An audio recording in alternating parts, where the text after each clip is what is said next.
그때 그 날씨 이세나입니다. 오늘은 저열기상 대서이자 또 삼복 중에 중복입니다. 대서더위에 염소 뿔도 녹는다라는 속담이 있을 정도로 한 해 중에 가장 더운 시기로 알려져 있는데요.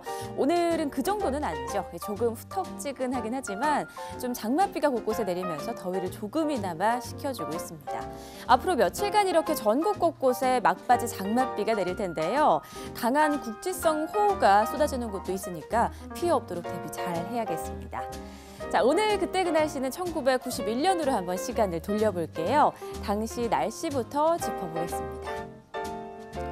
바람 불고 소나기라는 날씨 제목이네요. 1991년 오늘 대서임에도 불구하고 중부지방에는 비가 내리면서 더위가 주춤했고요. 남부지방은 말 그대로 폭염이 기승을 부렸습니다. 더위도 더위지만 전날 비가 많이 내리면서 폭우로 인한 피해가 잇따랐는데요. 관련 기사 한번 볼게요. 산사태 참사 골프장 공사타 중부 물난리 56명이 사망 실종. 수도권과 충청 지역에 쏟아진 물벼락으로 무려 56명의 인명피해가 있었습니다. 특히 골프장 조성 등으로 하천의 흐름이 바뀌면서 일가족이 산사태에 희생당하는 안타까운 사고까지 발생했네요. 이날 수원에는 무려 218.2mm의 비가 왔는데요. 당시 우리나라 7월 중 하루 최다 강우량을 기록할 정도였으니까 정말 어마어마한 양의 비가 내렸습니다. 2015년도 오늘부터 주말까지 곳곳에 국지성 호우 가능성이 있다고 하니까요.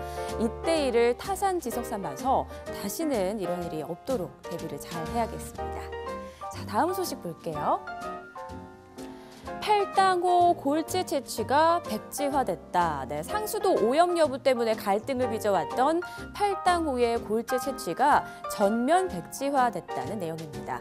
이번 백지화는 시민과 환경단체의 끈질긴 반대 운동으로 이루어진 대규모 개발 중단의 첫 번째 사례였는데요.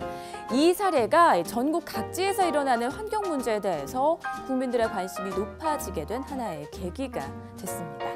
자, 다음 기사 넘어가 보겠습니다. 통화율이 74%뿐 시설 확충 기록. 지금은 현대인들의 필수품이 돼버린 휴대전화에 관한 기사입니다. 1991년도는 휴대전화가 대중화되기 전이어서 극소수 부유한 사람들의 전유물로 여겨졌는데요.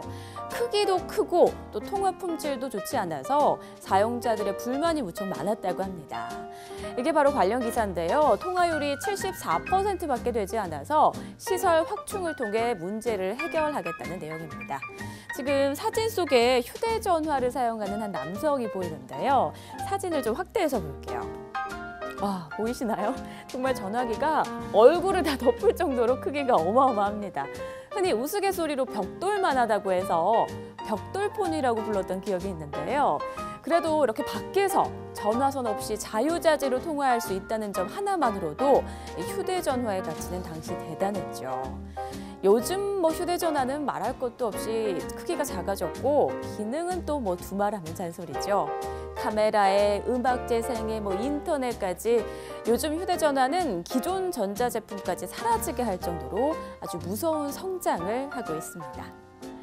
크기도 작아지고 또 다양한 기능까지 추가되면서 휴대전화에 대한 의존도 또한 그만큼 높아지고 있습니다. 버스나 지하철 안에서 또는 카페에서 친구들과 대화를 나눌 때도 휴대전화를 놓지 못하는 모습들을 많이 볼 수 있는데요. 물론 편리한 것도 좋습니다만 가끔씩은 휴대전화를 내려놓고 주변 사람들과 눈을 오래 맞추면서 진짜 대화를 나눠보는 건 어떨까요? 지금까지 그때 그 날씨의 이세나였습니다.